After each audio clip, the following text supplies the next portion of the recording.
अंतर यात्रा भी। सत्य तो यही है कि तुम जो हो वह पर्याप्त है, वह पूर्णता है।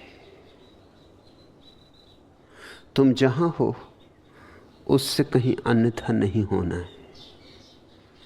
जैसे हो वैसे ही होने में निर्वाण है। लेकिन इस सत्य को अंगीकार करना निश्चित ही कठिन ही नहीं, जैसा तुम कहते हो असंभव ही है। क्योंकि हमारी सारी शिक्षा दीक्षा यात्राओं के लिए है। हमारी सारी शिक्षा दीक्षा का आधार है आकांक्षा, अभीप्सा, कुछ पाने की दौड़। फिर पाने की दौड़ धन की हो या ध्यान की, भेद नहीं पड़ता।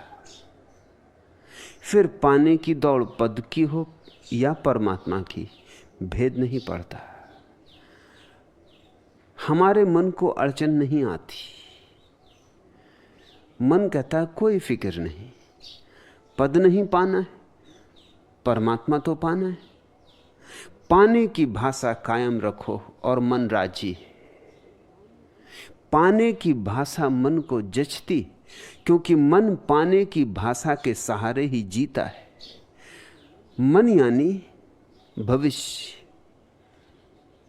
पाने की आकांक्षा तो भविष्य में ही पूरी हो सकती है, अभी और यहीं तो नहीं। अभी और यहीं तो मन के लिए कोई अवकाश ही नहीं बचता। मन को गति करने के लिए स्थान नहीं बचता। मन को चाहिए थोड़ी जगह, आपाधापी करे, भागे दौड़े, तो मन राजी है। लौकिक लक्ष्य हो तो, अलौकिक लक्ष्य हो तो मन राजी है। तुम कुछ पाने के लिए दौड़ते रहो। मन इस तक के लिए राजी है कि तुम अमन की साधना करो, मन से मुक्त होने की साधना करो। मन इसके लिए भी राजी। मन कहता है कुछ करो, कुछ किए चलो, क्योंकि मन जानता है तुम कुछ भी करोगे तो मन बचेगा। करने में मन का बचाव है, सुरक्षा है। करने में मन का पोषण है। इसलिए मैं भी, तुम जब शुरू मेरे पास आते हो तो अनिवार्य रूपेण मुझे तुम्हारी भाषा बोलनी पड़ती। तुमसे मैं कहता हूं पाना है परमात्मा, पाना है आनंद, पाना है मोक्ष निर्वाण। मगर सच पूछो तो वह केवल तुम्हें टिकाए रखने का उपाय है। वह ऐसा है जैसे कांटे पर आटा लगा देते मछली को पकड़ रखने को। मछली कांटा तो न ले लेगी, आटे को ले जाएगी। आटे के साथ कांटा भी भीतर पहुंच जाएगा, और कांटा भीतर पहुंच गया तो मछली फंसी। तुम्हारे मन को जरूरत है आटे की, तो सच्चिदानंद की बात करनी होती, परम निर्वाण की बात करनी होती, उस अलौकिक महासुख की जो तुम्हारी प्रतीक्षा कर रहा है, उस सत्य की जो बहुत दूर है चांद तारों की भांति। और तुम्हारा मन राजी हो जाता है। तुम्हारा मन कहता है चलेंगे, इस यात्रा को करेंगे। तुम्हारा मन इस चुनौती को स्वीकार कर लेता है। वस्तुतः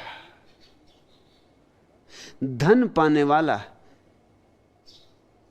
पद पाने वाला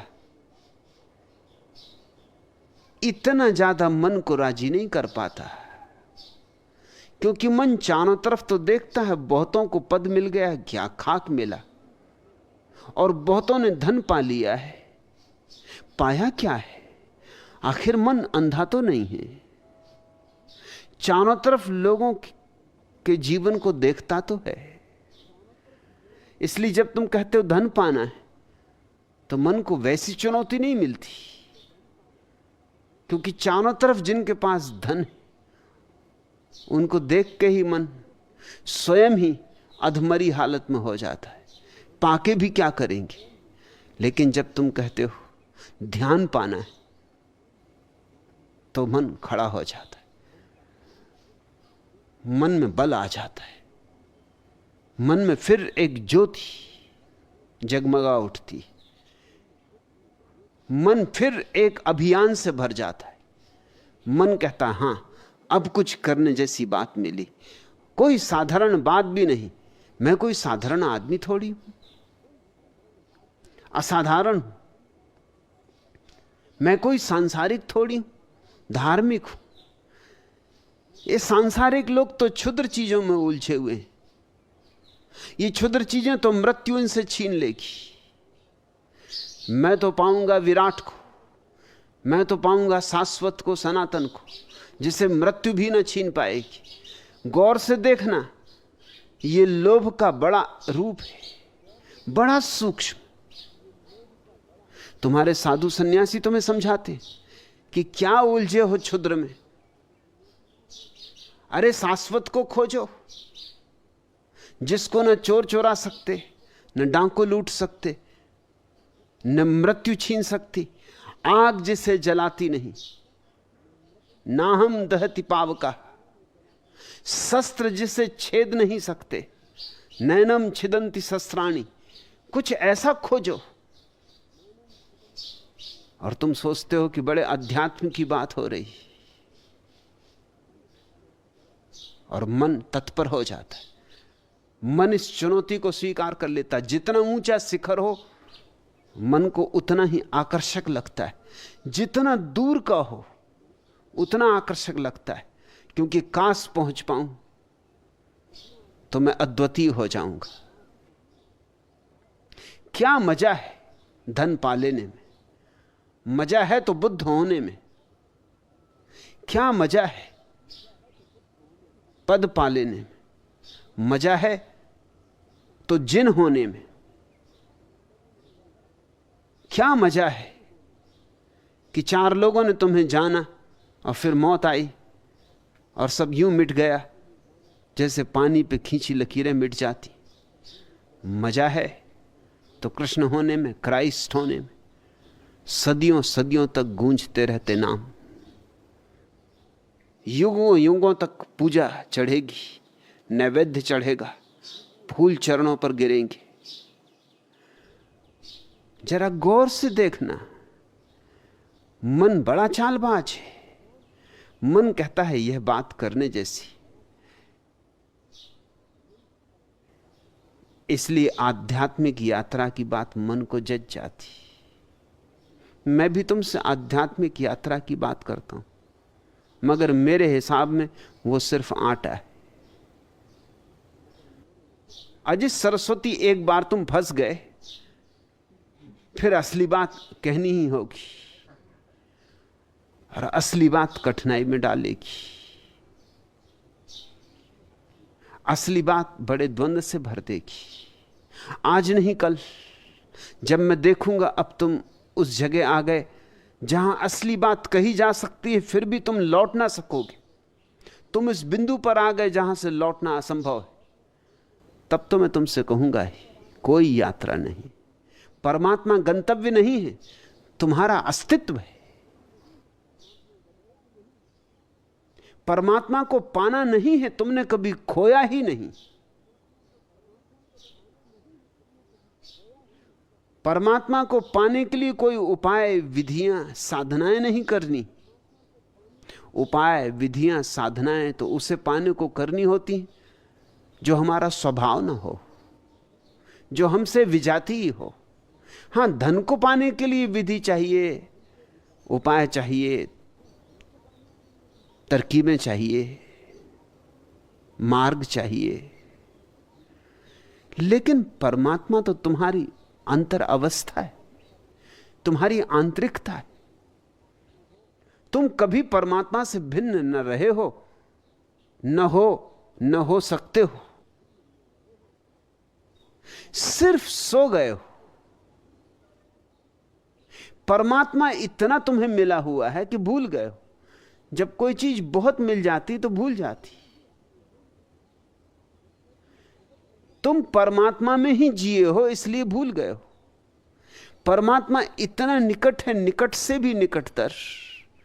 परमात्मा तुम्हारे प्राणों का प्राण है, इसलिए विस्मरण हो गया है।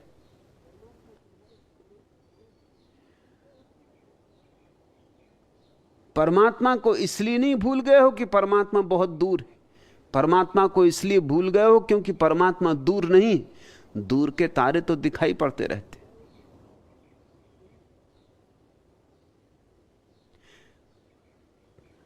असल में पास जो है वो भूल जाता है। पास जो है वो दिखाई ही नहीं पड़ता। अगर दर्पण में अपनी तस्वीर देखनी हो तो दर्पण के बहुत पास मत चले जाना, दर्पण से बिल्कुल मुंह लगा के मत खड़े हो जाना, नहीं तो कुछ भी ना दिखाई पड़ेगा। जरा दूरी चाहिए, थोड़ा परिप्रेक्ष्य चाहिए, फासला चाहिए, तो ही देख सकोगे। मुल्ला नसरुद्दीन पर एक मुकदमा था अदालत में।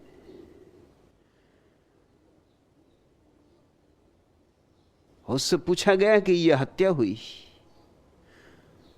उस समय तुम कितनी दूर थे? उसने कहा 17 फीट 9.5 इंच। मजिस्ट्रेट भी चौंका, पूरी अदालत भी चौंकी। मजिस्ट्रेट ने कहा ऐसा मालूम होता है कि तुम्हें पहले से पता था क्या हत्या होने वाली? क्या नाप के खड़े हुए थे? जिंदगी हो गई मुझे अदालत चलाते, ऐसा कोई उत्तर देने वाला नहीं मिला कि 9.5 इंच। इंच इंच का हिसाब रखो। और अंधेरी रात थी और वहां कोई ज्योति भी नहीं थी, कोई लालटेन भी नहीं थी। अंधेरी रात में तुम्हें साफ साफ दिखाई पड़ गया, इतना साफ कि तुम इंच इंच का हिसाब रखे हो। तुम्हें कितने दूर तक अंधेरे में दिखाई पड़ता है? नसरुद्दीन ने कहा आप ये ना पूछे, ऐसे तो मुझे रात के अंधेरे में तारे भी दिखाई पड़ते, दूरी की तो आप पूछे ही मत। अमावस की रात में भी मुझे तारे दिखाई पड़ते। तो ये तो कोई ज्यादा दूर की बात न थी। तारे दिखाई पड़ सकते, तारे बहुत दूर हैं, दूर हैं इसलिए दिखाई पड़ सकते। जो बहुत पास है उसे हम भूल जाते। यह मन का साधारण नियम है। जो तुम्हें मिल जाता है तुम उसका विस्मरण कर देते हो। जो दूसरों के पास होता है वो तुम्हें दिखाई पड़ता है, खुद के पास जो होता है वो नहीं दिखाई पड़ता।